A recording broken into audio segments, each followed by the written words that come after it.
Hello ലോയ്റ്റ് V gate diet തുടങ്ങുന്നതിൻ്റെ ഭാഗമായി കുറച്ച് vegetables, അതായത് ബ്രോക്കോളി, ക്യാരറ്റ്സ് ആൻഡ് പിന്നെ സൈഡായിട്ട് ഒരു ഇച്ചിരി പോർക്കും കൂടെ കഴിക്കുന്നതാണ് ഇന്നത്തെ എൻ്റെ ഡയറ്റ്. രാവിലെ മാത്രമേ ഉള്ളൂ ഈ പ്രഹസനം, വൈകുന്നേരം ആകുമ്പോൾ കാണാം മൂക്കറ്റം തിന്നുന്നു. അങ്ങനെ ഫുഡ് അടിയൊക്കെ കഴിഞ്ഞ് ഫ്രിഡ്ജ് തപ്പി കഴിഞ്ഞപ്പോൾ അതായിരിക്കുന്നു തണുത്ത് വിറങ്ങലിച്ച് മേഴ്സി. സംഭവം കൊള്ളായിരുന്നേ, പല അസോർട്ടഡ് ഫ്ലേവേഴ്സ് ആയിരുന്നു, അടിപൊളിയായിരുന്നു. പൊതുവേ ചോക്ലേറ്റ്സിനോട് വലിയ താല്പര്യമില്ലാത്ത ഒരാളാണ് ഞാൻ, ചോക്ലേറ്റ്സിനോടെന്ന് വെച്ചാൽ ചോക്ലേറ്റ് ഫ്ലേവറിനോട്. പക്ഷേ ഇതിൻ്റെ ഒരു പ്രസന്റേഷനൊക്കെ കണ്ടു കഴിഞ്ഞപ്പോൾ ഒരു പീസ് എടുത്ത് കഴിക്കാൻ തോന്നി. അങ്ങനെ ഒരു പീസ് എടുത്ത് കഴിച്ചപ്പോൾ 2 പീസ് എടുത്ത് കഴിക്കാൻ തോന്നി. അങ്ങനെ ഒരു 2-3 പീസ് എടുത്ത് കഴിച്ചു.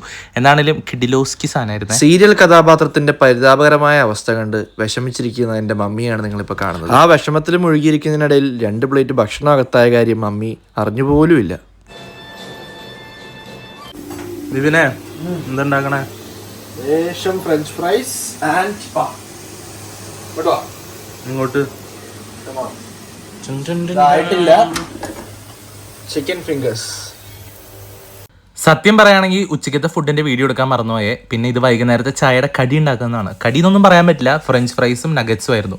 പിന്നെ എണ്ണയുടെ ഉപയോഗം കുറയ്ക്കാൻ വേണ്ടിയിട്ടാണ് നഗറ്റ്സ് മറ്റേ എയർ ഫ്രയറിൽ ഉണ്ടാക്കിയത്. എന്ന് വെച്ച് ഫ്രൈസ് നമുക്ക് എയർ ഫ്രയറിൽ ഉണ്ടാക്കി അത്ര റെഡി ആയില്ല, അതുകൊണ്ടാണ് എണ്ണയിൽ തന്നെ വറുത്തത്. വല്ല സെൻസറോ മറ്റോ ഉണ്ടോ എന്നറിയില്ല. ഫുഡ് ഉണ്ടാക്കി കഴിയുമ്പോൾ ഇതുപോലത്തെ ഒരു ചിരിയുമായി എപ്പോഴും എൻ്റെ ചേച്ചി എത്താറുണ്ട്. ചായയോടെയൊക്കെ കഴിഞ്ഞിട്ട് ഞങ്ങൾ പുറത്തേക്ക് കറങ്ങാനായിട്ട് പോയി. ഇത് കാണുമ്പോൾ നിങ്ങൾ വിചാരിക്കും ഒത്തിരി രാത്രി തന്നെ, 5:30 ആയിട്ടുള്ളൂ വൈകുന്നേരം. ഞങ്ങൾ നേരെ മെട്രോ സ്റ്റേഷനിലോട്ടാണ് നടക്കുന്നത്. അവിടെ നിന്ന് മെട്രോ കയറി ഒരു സ്ഥലം വരെ പോവാണ്. ഇവിടുത്തെ മെട്രോ ഒക്കെ അടിപൊളിയാണ്, അണ്ടർഗ്രൗണ്ട് ആണ്.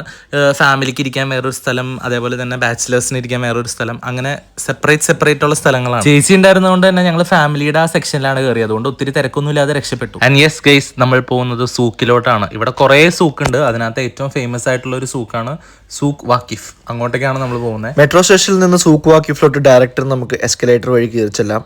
സൂക്ക് എന്ന് പറയുമ്പോൾ ബേസിക്കലി ഒരു പഴയ അറേബ്യൻ മാർക്കറ്റ്. ഇപ്പോൾ ഇച്ചിരി ലൈറ്റും കാര്യങ്ങളും ആംബിയൻസ് ഒക്കെ സെറ്റ് ചെയ്ത് എസ്തെറ്റിക് ആക്കി എന്ന് മാത്രമേ ഉള്ളൂ. ഇവിടെ തന്നെ കുറേ സൂക്സ് ഉണ്ട്, പക്ഷേ അതിനകത്ത് തന്നെ മോസ്റ്റ് ബ്യൂട്ടിഫുൾ ആയിട്ടുള്ള ഒരു സൂക്കാണ് സൂക്ക് വാക്കിഫ് എന്ന് പറയുന്നത്. ഇവിടെ നോക്കിക്കഴിഞ്ഞാണ്ടല്ലോ കുറേ നാഷണാലിറ്റീസ്, കുറേ സ്ഥലങ്ങളിൽ നിന്നൊക്കെ വരുന്ന ആൾക്കാരും ഉണ്ട്. അതുകൊണ്ട് തന്നെ ഭയങ്കര തിരക്കും കേട്ടോ. അതേപോലെ തന്നെ ഓരോന്നിനും ഓരോ സെക്ഷനാണ്. അതായത് പെറ്റ്സിന് ഒരു സെക്ഷൻ ഉണ്ട്, നമ്മളിപ്പോൾ ഡ്രസ് ഐറ്റംസിനാണെങ്കിൽ അതിന് വേറൊരു സെക്ഷൻ, ഫുഡ് ഐറ്റംസിന് വേറൊരു സെക്ഷൻ, പെർഫ്യൂമിന് മാത്രം വേറൊരു സെക്ഷൻ. ഇതിനകത്ത് സത്യം പറഞ്ഞാൽ നമ്മൾ കയറി കഴിഞ്ഞാൽ നമുക്ക് കൺഫ്യൂഷൻ ആയി പോകും. ഒരു ഏരിയയിൽ ഇടയ്ക്ക് വെച്ച് ലോസ്റ്റ് ആയി പോയി കഴിഞ്ഞാൽ കറക്റ്റ് നടുഭാഗത്ത് എത്തണമെങ്കിൽ പിന്നെ ഇച്ചിരി ബുദ്ധിമുട്ടാണ്. ഞങ്ങൾ കയറിയിട്ട് ഒരു സൈഡിൽ കൂടെ തന്നെ ഒരു 3-4 പ്രാവശ്യം ലൂപ്പ് അടിച്ചു വന്നു. ഒരു ലൂപ്പിലകപ്പെട്ട പോലെ ആയിരുന്നു കേട്ടോ. പക്ഷെ രസമുണ്ടായിരുന്നു, ഇങ്ങനെ ചുറ്റുപാടൊക്കെ കണ്ടു കിടക്കാൻ നല്ല രസമായിരുന്നു. നല്ല ലൈറ്റിങ്ങും കാര്യങ്ങളൊക്കെ ഉണ്ടായിരുന്നു. അതിൻ്റെ ഉള്ളിൽ തന്നെ പല ടൈപ്സ് ഓഫ് ഫുഡും അവൈലബിൾ ആയിരുന്നു കേട്ടോ. ഒതന്റിക് ആയിട്ടുള്ള അറബിക് ഫുഡ് ആണെങ്കിൽ അങ്ങനെ, പിന്നെ ഇറ്റാലിയൻ ഫുഡ്, അങ്ങനെ കുറേ ടൈപ്സ് ഓഫ് പിസ്സാസ്, ബർഗേഴ്സ്, അങ്ങനെ കുറേ സംഭവങ്ങളുണ്ടായിരുന്നു. നല്ല ചൂടുകാലത്ത് ആൾക്കാർക്ക് റിലാക്സ് ചെയ്ത് ഇവിടെ വന്ന് ഷോപ്പ് ചെയ്യാം. കാരണം ഈ താഴെ കണ്ടുകൊണ്ടിരിക്കുന്നത് AC വെന്റുകളാണ്. ഇവർ ഓപ്പൺ എയറിലും AC പമ്പ് ചെയ്തുകൊണ്ടിരിക്കുന്നതാണ് നമ്മൾ കാണുന്നത്. ഇത് പറയുമ്പോൾ എത്രത്തോളം നിങ്ങൾക്ക് ഫീൽ ചെയ്യുമെന്ന് എനിക്ക് അറിയത്തില്ല, പക്ഷെ നല്ലൊരു ആംബിയൻസ് ആയിരുന്നു. മൊത്തത്തിലൊരു നൈസ് വൈബായിരുന്നു. ഓരോ ഇടവഴികളിലും ഓരോ കടകൾ, അങ്ങനെ അടിപൊളിയായിരുന്നു. നടന്ന് ഞങ്ങൾ എത്തിയത് പെറ്റ് സെക്ഷനിലോട്ടായിരുന്നു. അയ്യോ, എന്തൊക്കെ തരം പെറ്റ്സ് ആയിരുന്നു എന്നറിയോ. കുറേ ബേർഡ്സ് ഉണ്ടായിരുന്നു, കുറേ എക്സോട്ടിക് അനിമൽസ് ഉണ്ടായിരുന്നു. ഇത് കുറേ എണ്ണത്തിൻ്റെ ഒന്നും വീഡിയോ എടുത്തിട്ടില്ല കേട്ടോ. കണ്ട് അത് ആസ്വദിച്ച് വീഡിയോ എടുക്കാൻ മറന്നുപോയി പലതിൻ്റെ. നമ്മുടെ നാട്ടിൽ അലൗഡ് അല്ലാത്ത കുറേ അനിമൽസും കാര്യങ്ങളൊക്കെ ഇവിടെ ഉണ്ടായിരുന്നത്. നമ്മുടെ മയിലിനെയൊക്കെ കൂട്ടിലാക്കി വിൽക്കാൻ ഇട്ടിട്ടുണ്ടായിരുന്നു, അതൊക്കെ കണ്ടു.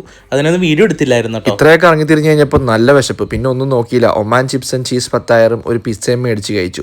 ഇടയിൽ വെച്ച് അളിയനും ഞങ്ങളെ വന്ന് ജോയിൻ ചെയ്തു. അളിയന് വീഡിയോയിൽ വരാൻ ഇച്ചിരി നടക്കാരനാട്ടോ. ഭക്ഷണം കഴിച്ച് കഴിഞ്ഞാൽ പിന്നെ എന്തെങ്കിലും കുടിക്കണമല്ലോ. അപ്പം നേരെ ചെന്ന് നോക്കിയപ്പോൾ അവിടെ ഖാവ എന്ന് പറയുന്ന ഒരു തരം അറേബ്യൻ കോഫിയാണ്. സംഗതി ഇച്ചിരി കയ്പാണ്, എന്നാലും ഞങ്ങൾ പിന്നെ എന്തായാലും സണ്ണി നാട്ടിന്ന് വന്നതല്ലേ, ഒതന്റിക് ആയിട്ടുള്ള ഒരു കോഫി ട്രൈ ചെയ്യട്ടെ എന്ന് ഓർത്തു. അതിന് നല്ല കയ്പായിരുന്നതുകൊണ്ട് തന്നെ ഞങ്ങൾ വേറെ 2 സ്വീറ്റ്സ് വാങ്ങിച്ചിട്ടുണ്ടായിരുന്നു. അതുള്ളത് കൊണ്ട് എങ്ങനെയൊക്കെയോ അത് കുടിച്ചു തീർത്തു. അതെ, ഒരു കടി നല്ല കഴിപ്പുണ്ട്. ഇത്രയൊക്കെ കറങ്ങി തിരിഞ്ഞ് കഴിഞ്ഞപ്പോൾ നല്ല ക്ഷീണമായി. പിന്നെ ഒന്നും നോക്കിയില്ല, വണ്ടി എടുത്ത് ഞങ്ങൾ നേരെ വീട്ടിലോട്ടങ്ങ് പോയി. വീട്ടിൽ ചെന്നപ്പോൾ അതാ ഡാഡി എൻ്റെ ഏറ്റവും ഫേവറേറ്റ് പിസ്സ മേടിച്ച് വെച്ചിരിക്കുന്നു, പാപ്പ ജോൺസ് പിസ്സ. 2 ഫ്ലേവറാണ് മേടിച്ചിരിക്കുന്നത്. ഒന്ന് സ്പൈസി ചിക്കൻ റാഞ്ച്, അതിനാണ് ആ ക്രീം ഒഴിച്ചിരുന്നത്. ഇപ്പോൾ ഈ കാണുന്നത് ഗാർലിക് പാർമെസാൻ ചിക്കൻ പിസ്സ. മമ്മീനെ കൊണ്ടൊരു ചീസ് പുൾ എടുക്കാമെന്ന് വിചാരിച്ചു, പക്ഷേ അത് ഫ്ലോപ്പായി. കാരണം കുറേ നേരമായി ഞങ്ങൾ പിസ്സ മേടിച്ചിട്ട്. എന്നാലും സംഭവം നല്ല ടേസ്റ്റ് ആയിരുന്നു.